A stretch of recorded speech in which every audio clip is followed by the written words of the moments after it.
오늘 말씀 내가 나일 수 있는 것이라는 제목으로 여러분들과 함께 말씀 살펴봅니다. 사막의 사람이라는 뜻을 가진 민족이 베두인족들입니다. 이 베두인족에 대한 방송을 제가 예전에 본 적이 있습니다. 베두인족은 이집트를 비롯해 가지고 북아프리카, 이스라엘 남쪽 광야지대, 여러분 아시죠? 이집트와 국경이 붙어있는 이스라엘 남쪽의 광야지대요. 그 다음 요르단에 이르기까지 광야와 사막에서 사는 유목민들입니다. 낙타를 타고 가축을 기르면서 가축을 먹일 수 있는 풀을 찾아가지고 떠돌아다니는 생활을 하고 있지요. 이집트 정부에서 베두인 정착촌을 만들고 집을 지어준다고 해도 움막에서 사는 것을 고집한다고 해요. 나름대로는요, 시멘트로 튼튼하게 아파트를 지어준 적이 있다고 합니다. 그랬는데 그 시멘트로 튼튼하게 지어준 집은 짐승의 우리로 쓰고 자기들은 움막에서 생활했다고 하더라고요. 근데 여러분, 그렇게 사는 삶이 그게 그렇게 막 행복하다고 여겨지는 삶이 아니잖아요. 낙타 젖을 짜서 먹고 살고 정말 귀한 손님이나 명절에만 겨우 고기를 먹을 수 있고요. 아이들은 취재기에 다가보면 $1, 초콜릿, 볼펜 막 이렇게 소리를 치면서 구걸을 하더라고요. 이 나이 든 사람에게 기자가 물었습니다. 시대가 바뀌었습니다. 이제 자동차가 있습니다. 이게 낙타 타고 다닐 필요가 없다는 거죠. 모여 살면 편리한 사회가 되었습니다. 바깥 세상에 무엇이 있는 줄 아십니까? 혹시 안다면 알면서도 이런 생활을 계속하는 이유가 있습니까? 물어보더라고요. 딱 제가 묻고 싶은 질문이었어요. 그 사람이 이렇게 대답해요. 우리도 자동차가 있다는 걸 압니다. 그것이 얼마나 편리한지도 압니다. 하지만 그것이 우리의 삶을 바꾸지는 못합니다. 우리는 베두인족이기 때문입니다. 우리는 이렇게 가축을 데리고 자연을 바라보면서 사는 삶이 좋습니다. 이렇게 사는 것을 신에게 감사하면서 만족합니다. 이렇게 대답을 하더라고요. 모닥불 앞에서 인터뷰하는데 진짜더라고요. 그 표정이. 정말 그 사람 표정이 자기 삶에 만족하는 표정이더라고요. 그들을 불행하게 보든지 답답하게 보든지 그건 순전히 보는 사람의 시각입니다. 그들은 나름대로의 삶과 삶의 방식에 대해서 만족하고 있고 행복해하고 있어요. 그러니까 이걸 굳이 바꿀 필요를 느끼지 못하는 겁니다. 이렇게 사는 게 베두인족의 삶이라는 거죠. 사실 그걸 보면서 직업이 목사인 관계로 이것이 우리 기독교인의 가장 밑바닥에 있어야 되는 생각 아니겠는가, 이런 생각이 저는 정말 들었습니다. 우리에게 누군가 왜 그 상황에서 그렇게 하십니까? 왜 이런 생각과 행동을 하십니까? 라고 묻는다면 저는 예수님을 믿습니다. 이렇게 이야기할 수 있는 상황이어야 사실은 진짜 예수님의 말씀에 순종하면서 사는 삶 아닐까, 이런 생각이 문득 들었어요. 오늘 우리가 살펴보고 있는 느헤미야의 신앙개혁의 부분은 어쩌면 이런 진정한 자기 되므로 돌아가는 이야기라고 할 수 있습니다. 돌아온 포로우 공동체는요, 너무도 오래전에 그 땅을 떠났기 때문에 이제 와서 당신들이 살고 있는 땅, 우리 아버지나 할아버지 땅이었습니다. 이렇게 소유권을 주장할 수가 없었습니다. 그 땅은 바벨론에게 점령당했고 이제 페르시아 제국의 땅입니다. 돌아온 포로들은요, 그곳에 농지를 얻어서 소작농을 해야 되는 거고요. 남의 가축을 쳐주면서 살아야 했습니다. 여러분, 깨달으셔야 돼요. 이러한 삶이 성전을 지으려고 또는 예루살렘에서 제사를 드리려고 예루살렘 성벽과 성문을 회복하려는 소명감을 가지고 돌아온 사람들이 성전을 짓고 예루살렘 성을 회복하고 나서도 여전히 직면하고 있는 삶의 현장인 거예요. 우리는 뭔가 이렇게 교회나 하나님을 위해서 뭔가를 열심히 하면 그 보답으로 우리 하나님께서 우리의 삶을 좀 바꿔줄 것을 기대하잖아요. 근데 이 사람들은 그 소망을 품고 와가지고 나름대로 사명이라 느끼던 일들을 다 마쳤음에도 불구하고 자기들의 삶의 현장은 전혀 변하지 않은 상황에 직면해 있었던 겁니다. 그들은 비록 성전과 성벽을 회복했지만 먹고 살기 위해서 이미 그곳에 살고 있는 이방 사람들과 여전히 어울려 살아야 했습니다. 이방 민족들이 가진 종교를 허용할 수밖에 없었습니다. 돌아온 포로우 공동체는 이방인들의 종교를 용인해 주면서 먹고 사는 문제가 걸려있기 때문에 그들의 아들, 딸들과 자기 자녀들을 굳이 혼인시키지 말아야 될 필요를 강하게 느끼지 못하는 거예요. 그렇게 혼인시켜서 얻는 사회적 유익이 있으니까. 먹고 사는 문제 앞에서 여호와 하나님을 섬기며 율법에 순종하는 삶의 정체성을 지키기가 쉽지 않았던 겁니다. 어쩌면 성전은 세웠지만 마음의 성전을 올바로 세우지 못했다고 볼 수 있겠네요. 점점 하나님만을 섬기는 이스라엘 민족의 정체성도 희미해져가고 율법의 말씀을 지키는 삶의 방식도 사라져가는 상황이었던 겁니다. 여러분, 깨달으셔야 될 게 이게 적응이 아니라 변질이라는 사실입니다. 하나님의 은혜로 이곳에 돌아와 살면서 그 하나님을 잊어버리는 변질이 일어났다면 여러분, 이스라엘 백성들이 가나안 땅에서 밟았던 전철을 그대로 갖고 있는 상황인 것이죠. 하나님이 가나안 땅을 선물하셔서 이스라엘 백성들이 이집트에서 나와서 그 가나안 땅에서 살았지만 그들은 그 땅의 문화와 종교에 동화되어 갔어요. 그래서 하나님께서 그들과 결혼과 친인척 관계를 맺지 말아라 라고 얘기했음에도 불구하고 그들은 이익을 위해서 그들과 혈연 관계를 맺어가면서 그들의 삶에 동화되는 과정을 밟아갔던 것이죠. 그러면서 그들의 종교가 그들의 마음속에 깊이 자리 잡자 어떻게 됩니까? 하나님의 백성이라는 정체성이, 율법이 그들의 삶에서 사라져가게 되는 것이죠. 그렇게 해가지고 그들에게 찾아왔던 것이 우상숭배였습니다. 이게 구약의 역사잖아요. 여기에서 하나님께서 고통을 주시면서 회개하라고 했을 때 그들이 돌아와서 회개할 때 주님께서 회복시켜 주시고, 또 그들이 타락할 때 다시 어려움이 닥치고 하나님 앞에 부르짖었을 때 다시 회복시켜 주시고, 이러한 반복된 역사를 통해서 그들은 이 땅은 하나님께서 다스리는 하나님의 땅이다 라는 부분에 대해서 거의 신물나도록 듣고 깨달았으면 틀림이 없었습니다. 하지만 그들의 결국은 끝내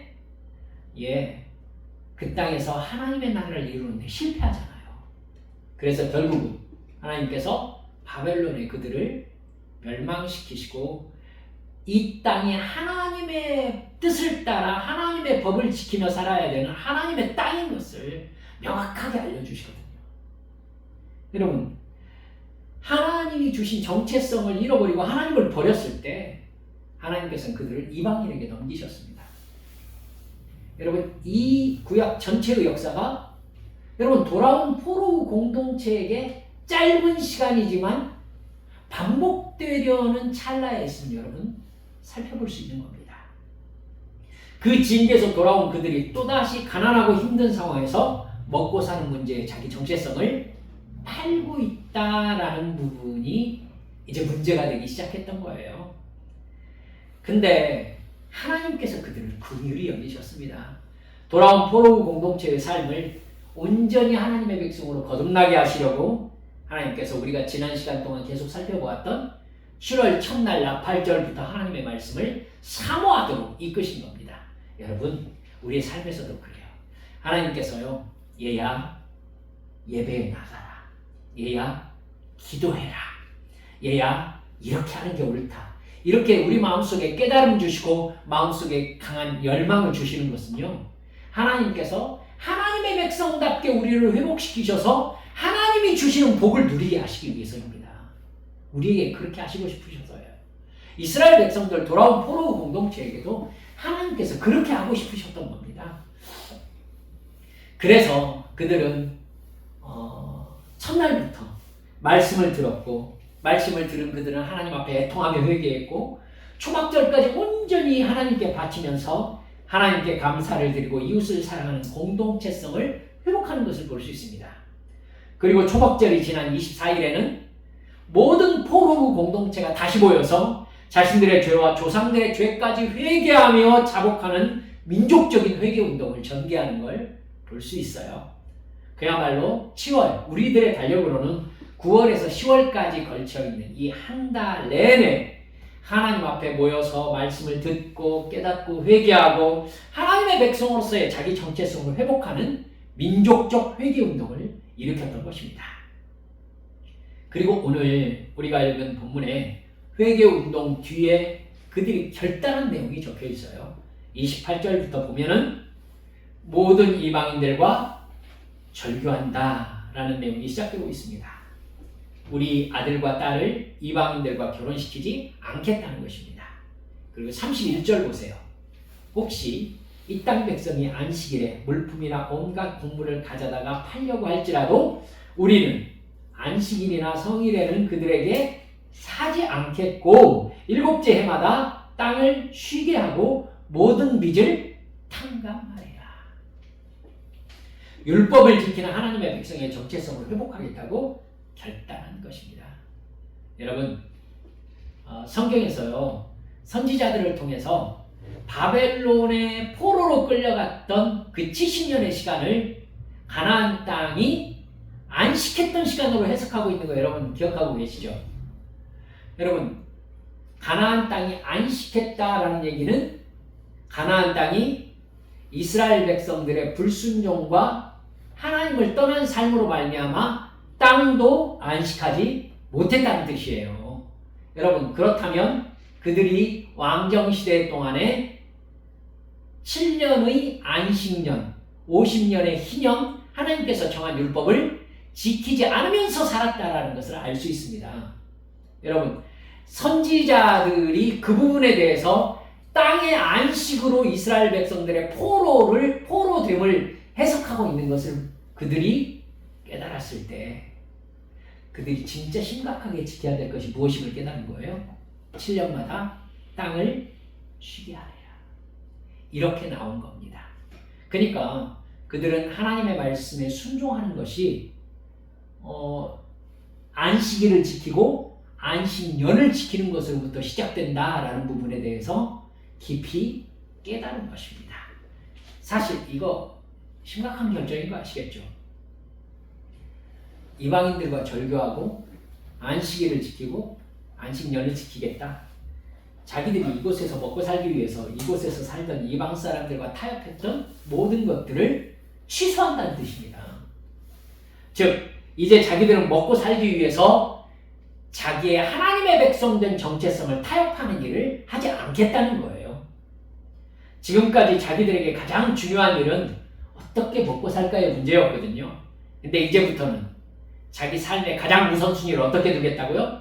하나님의 말씀에 순종하는 데 두겠다는 것입니다. 29절을 보면은 놀라운 얘기가 나옵니다. 29절에 여러분, 다 그들의 형제 귀족들을 따라 뭐로 맹세했다고요? 저주로 맹세했다라고 나옵니다.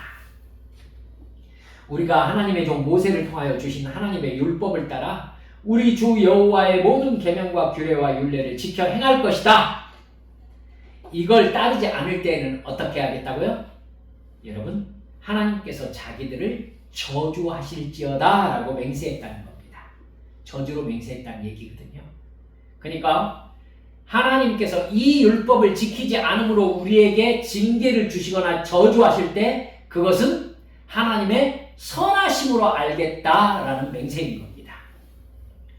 그들이 32절부터 하나님 앞에 약속하는 내용들은 정말 자세한 내용들이에요. 해마다 일정량의 헌금을 성전에 드려서 그 헌금으로 하나님께 드리는 제사와 성전의 물품들을 위하여 쓰게 하겠다. 제사장들과 레위 사람들이 성전에서 맡은 일을 잘하게 하기 위해서 한 해에 처음 거둔 열매, 가죽의 첫 새끼, 새 포도주 11조를 하나님의 전에 드리겠다는 것입니다. 39절 마지막 절을 보면 이렇게 나옵니다. 그리하여 우리가 우리 하나님의 전을 버려두지 아니하리라. 이렇게 하나님 앞에 맹세합니다. 돌아온 포로우 공동체가요, 지금까지 이곳에 이주해서 살면서 가장 심각하게 생각했던 것은 경제적인 부분입니다. 돌아온 포로우 공동체의 뿐이겠습니까? 우리도 사실 가장 중요한 게 경제적인 부분 아닙니까? 돈이 있어야 먹고 사니까요. 그런데 바로 그 돈 쓰는 우선순위를 완전히 하나님의 율법대로 쓰겠다고 그들이 결단하고 맹세한 것입니다. 가장 먼저 하나님을 예배하고 하나님을 섬기는 것을 가장 중요하게 여기고 그곳에 먼저 돈을 쓰겠다는 것이죠. 여러분, 이 결단 어려운 거 아시죠? 쉽지 않습니다. 종교개혁자 루터는요, 지갑이 회개해야 진정한 회개라고 그냥 대놓고 얘기했어요. 지갑이 회개해야 한다. 특히나 돌아온 포로 후 공동체에게 가장 순종하기 어려운 회개가 바로 지갑이 회개하는 것이었습니다. 그들에게 가장 시급한 문제는 돈 문제, 즉 먹고 사는 문제였으니까요. 사람들은 가장 가치 있다고 생각되는 일에 돈을 씁니다. 가장 중요한 일에 돈을 씁니다. 그야말로 피 같은 돈 아니겠습니까? 그래서 그 사람이 어디에 돈을 쓰고 있는지를 보면 그 사람이 누군지, 무엇을 위해 살고 있는지, 무엇을 가장 사랑하는지를 알 수 있습니다. 그걸 위해 돈을 쓰니까요. 그들이 하나님께 돈을 드리기로 결단했다는 것은 하나님을 섬기는 일이 가장 중요한 일이다라고 민족적인 인식이 이루어졌다는 뜻입니다. 우리가 하나님을 사랑하는 게 가장 우리 삶의 우선순위다라고 결단했다는 뜻이죠. 이런 결단과 행동이 하나님께서 먼저 시작하신 부흥운동의 결과 발생했다는 것에 주목하시길 바랍니다. 하나님께서 왜 7월이 되자마자 돌아온 포로 후 공동체의 마음에 말씀을 간절히 사모하는 마음을 주셨습니까? 왜 애통과 회개로 이끄셨습니까? 왜 여운수학 때부터 그렇게까지는 지키지 못했던 초막절 행사를 온전히 하나님께 드리도록 감동하셨습니까? 하나님께서 돌아온 포로 후 공동체에게 복을 주시기 위해서였습니다. 영적 부흥을 일으키심으로 말미암아 그들의 마음과 그들의 삶이 하나님의 복을 담을 만한 그릇으로 빚어내시기 위해서였습니다. 하나님께서는 그들의 고통스럽고 힘들고 어려운 삶을 돌아보시고 부족함이 없는 하나님의 백성으로 살아가게 하고 싶으셨습니다. 그렇기 때문에 하나님께서 그들에게 말씀을 사모하게 하시고 회개와 애통을 경험하게 하시고 돌아온 하나님의 백성으로서의 온전한 감사와 이웃사랑을 실천하게 하신 것입니다. 하나님의 복은 죄를 회개하고 거룩한 정결을 회복한 사람에게 부어집니다. 여러분, 제가 여러분께 단호하게 말씀드릴 수 있는 것은 진정한 회개 없이 누리는 부와 명예와 권력은 반드시 육체의 욕망을 위해서 사용된다는 사실입니다. 즉, 회개하지 않은 사람, 구원받지 못한 사람, 성령 받지 못한 사람, 거듭나지 못한 사람이 누리는 돈과 명예, 이것은 자기의 욕망 성취를 위해서 사용됩니다. 그러면 그 사람이 많이 가지면 가질수록 다른 사람은 그것으로 인해서 잃게 되는 것이고 힘들어지는 것입니다. 사람들은 자기가 쥐면 이런 모든 재화는 막 가득해가지고 내가 가질 수 있는 게 아니잖아요. 여러분, 그렇기 때문에 이스라엘 백성들은 누군가 돈을 독점하는 사회 시스템 자체가 아니었어요. 안식일과 안식년, 희년의 제도가 처음 상태로 리셋하는 장치잖아요. 그렇죠? 땅을 샀었어도 처음 주인에게 돌아가 버려요. 50년만 있으면. 자식에게 그걸 상속했는데도 50년째 되면 자식은 빈털터리가 되는 거예요. 이해가 가시죠? 다 그 원래대로 돌아가 버리는 거예요. 하나님은요, 부를 누군가가 독점하는 것에 대해서 그걸 죄악시 여기고 계시는 것을 볼 수 있습니다. 왜죠? 그것이 신이 되면 하나님을 섬기지 않습니다. 그리고 하나님께서 주시는 만큼 누리기는 것이 하나님의 뜻입니다, 여러분. 그러니까 하나님께서 주시는 것을 하나님의 사명을 위해서 사용하는 것, 이게 진짜 복이라는 것을 하나님 앞에 늘 시인하면서 하시기 바랍니다.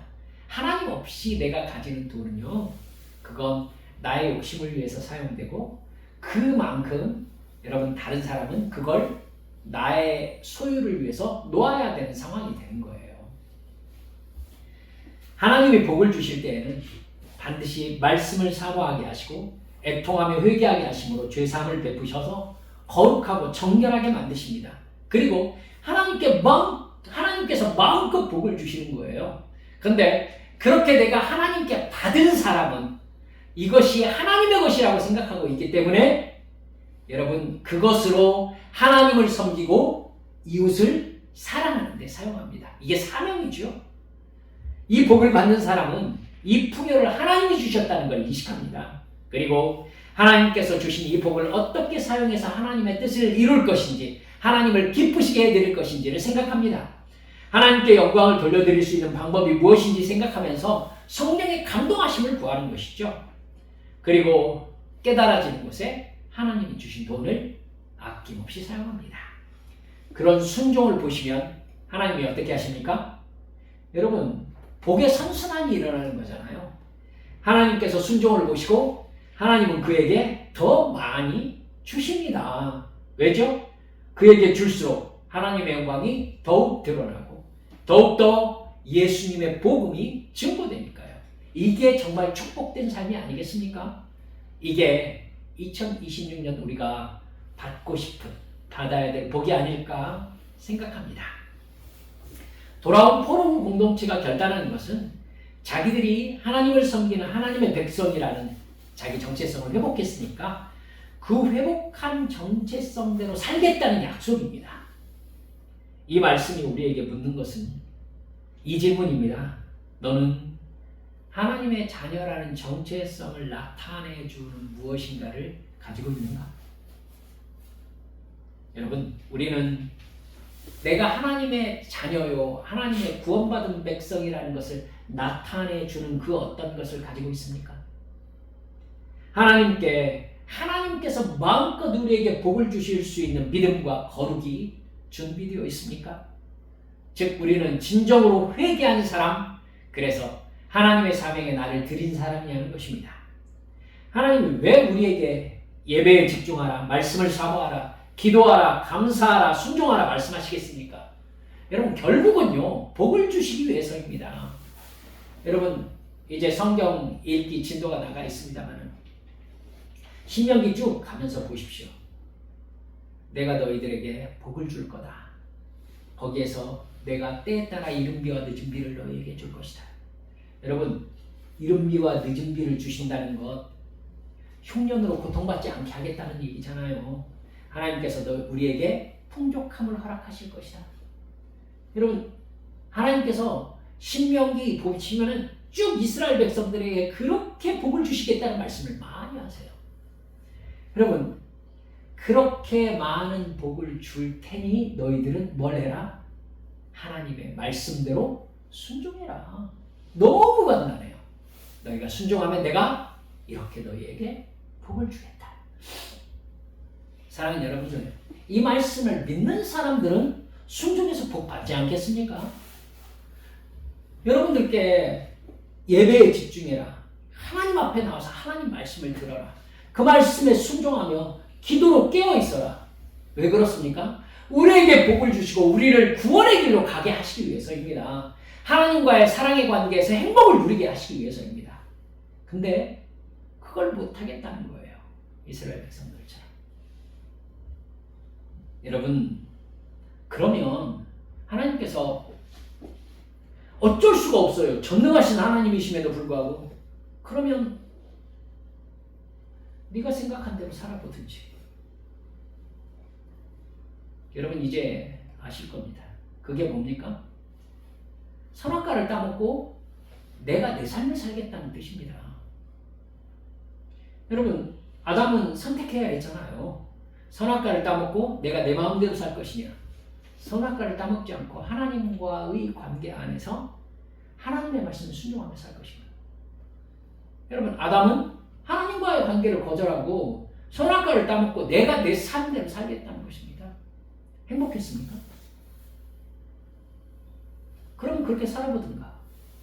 여러분, 그러면요, 하나님께서는 우리를 구원하시기 위해서, 우리를 천국 가게 하시기 위해서, 결국 구원받게 하시기 위해서 어떻게 해야 돼요? 내가 의지하는 걸 빼내야 되신단 말입니다. 그렇죠? 하나님을 의지하게 하기 위해서, 하나님을 믿게 하기 위해서 내가 하나님 아닌 믿고 있는 것을 내 삶에서 어떻게 하셔야 되죠? 빼내셔야 되는 거예요. 왜 그런 하나님과 고통과 갈등의 상황에 들어가냐는 것이죠.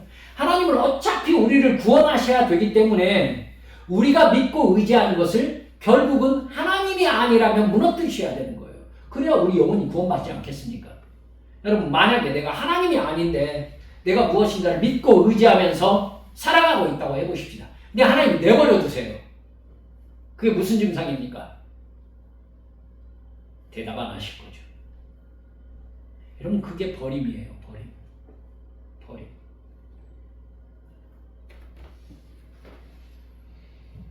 사랑하는 여러분들이요, 우리가 하나님께 집중하며 영의 우선순위를 하나님께 두면서 순종하며 살아갈 때에 우리의 영이 충만해집니다. 그러면 하나님과의 관계에서 누리는 행복이 우리에게 채워집니다. 그 행복은 내 육체와 가족과 관계로 흘러넘칩니다. 내가 너를 복의 근원으로 삼겠다. 근원은 나를 넘치고 흘러가는 것을 의미합니다. 샘물이 자기를 넘쳐서 물을 흘려보내듯이. 하나님께서 나를 들들 볶는 게 아니에요. 금이 도로 포장재인 하나님 나라의 복을 우리에게 주고 싶으셔서 그러신 겁니다. 돌아온 포로 공동체는 하나님의 이끄신 대로 말씀을 듣고 애통하고 회개함으로 하나님과의 관계를 회복했습니다. 그러자 그들은 그렇게 순종하는 것에서부터 기쁨과 행복을 누리기 시작하는 것을 볼 수 있습니다. 그들의 마음속에 하나님의 말씀을 들었음으로 말미암아 기쁨이 충만하였다. 그래서 그들의 소유로 준비하지 못한 사람들과 나누면서 그들이 크게 기뻐하였다. 우리 2026년에 하나님 앞에 더 가까이 나아가 예배하고 기도하며 말씀을 사모합시다. 그래서 내 영적인 민감함을 회복합시다. 우리는 육으로 살다가 육이 기쁘게 살다가 육이 즐겁게 살다가 육으로 끝나는 삶이 아니에요. 우리는 영적인 존재예요. 영을 살려주셨어요. 저 영원한 천국을 바라보게 하셨어요. 그러니까 우리는 이 세상에서 영으로 살아야 합니다. 성령께 붙잡혀 살아야 됩니다. 깨어 기도하면서 성령 충만해야 됩니다. 그래서 하나님께서 우리에게 주시는 말씀을 순종하며 살아야 되는 것이죠. 기도와 말씀 있기에 힘씁시다. 순종하지 않으면 영적인 감각이 둔해져요. 계속 문구적거리고 있으면 여러분 아시죠? 경험해서 아실 거예요. 하나님의 이 말씀을 순종하지 못하면 그 다음 단계의 말씀 우리에게 깨달아집니까? 깨달아지지 않아요. 하나님은 그렇게 헐렁헐렁하신 분이 아니세요. 여러분 말씀 하나에는요, 깨달으세요. 말씀 하나에는 그 말씀의 세계가 있어요. 여기에 살아요. 이 말씀을 순종하는 세계에 살아요. 이 말씀을 순종했을 때에 하나님께서 이 세계에 주시는 하나님의 은혜를 누리게 하신 다음에 그 다음 단계로 이끌어 가세요. 여기에서 순종이 이루어지지 않으면 그 다음 단계의 말씀은 절대 깨달아지지 않습니다. 깨달아지지 않아요. 그러니까 순종하지 않으면은 내 평생 이 단계에 머물러 있다가 끝날 수도 있는 것이 영적인 법칙이에요. 그러니까 하나님께서 얘야 이것에 순종해라. 그러면 어떻게 해석하시면 되냐면 오케이. 하나님께서 이것에 순종하면 그 다음 단계로 나를 지금 들어 올리시려고 마음먹고 하시는 소리구나. 이렇게 느끼시면 틀림없어요. 하나님께서요 꼭 이 다음 단계가 준비되었을 때 여기에서 이거 해라 라고 얘기하시거든요. 이게 뭐냐면은 제가 가까이 계신 분들에게 늘 말씀드립니다만 계단으로 본다면은 얘야 이 말씀에 순종해라. 이 말씀이 곧 이쪽 단계에서 발 디딤대를 딱 놓으시는 말씀인 거예요. 예 주님 하고 그 말씀에 딱 순종하면 그 발디딤대를 딱 밟고 그 다음 단계로 올라가게 되는 것입니다. 여러분, 이게 축복 아니겠습니까? 이게 은혜죠. 여러분, 불순종의 상황이 계속되면 영적으로 감각이 둔해지다가 감각이 없어집니다. 제가 불쾌하게 말씀드린다면 그걸 영적 나병이라고 말할 수 있는 겁니다. 나병이 무엇입니까? 감각이 없어지는 것이죠. 그렇죠? 여러분, 그겁니다. 하나님의 말씀에 불순종이 계속되면요, 영적으로 감각이 둔해지다가 감각이 없어져요. 그러면 영적으로 죽은 자와 같아져요. 그러면 사탄이 나를 아무데나 끌고 다닐 수 있게 됩니다. 힘이 없으니까. 죄가 무엇인지, 의가 무엇인지 분별함이 없으면 여러분 어떻게 살아야 될지 모르잖아요. 영적 정체성을 상실하는 거예요. 교회에서는 명목상이 기독교인인데 세상에서는 그냥 세상 사람으로 살 뿐인 겁니다. 우리 안비 성도들에게 제가 연말의 시간과 새해의 시간 한비 성도들의 이름 하나하나 불러가면서 하나님 앞에 간절히 기도하는 것은 바로 이런 영적 정체성이 확고해지고 그 영적 정체성을 지키는 영적인 감각이 민감해지는 것입니다.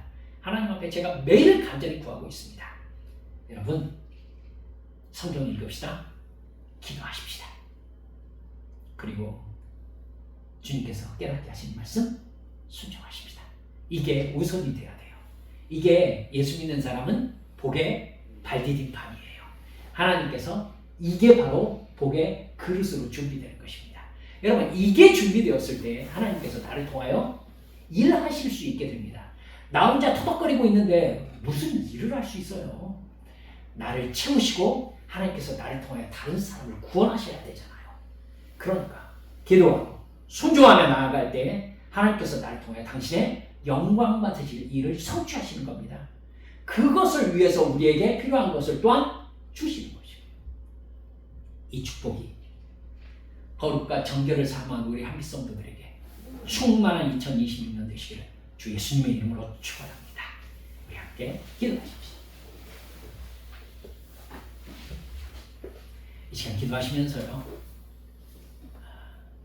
네, 하나님 앞에 기도하시면서 예, 주님, 제가 어떻게 살아야 되는지 깨닫게 해주십시오. 하나님께서는 우리를 사랑하셔서 우리에게 복을 주시려고 순종하라고 하는데 마치 하나님을 성질 나쁜 직장 상사처럼 왜 나에게 그렇게 귀찮게 하는지 모르겠다는 식으로 하나님을 대해왔던 것 지금 회개하십시다.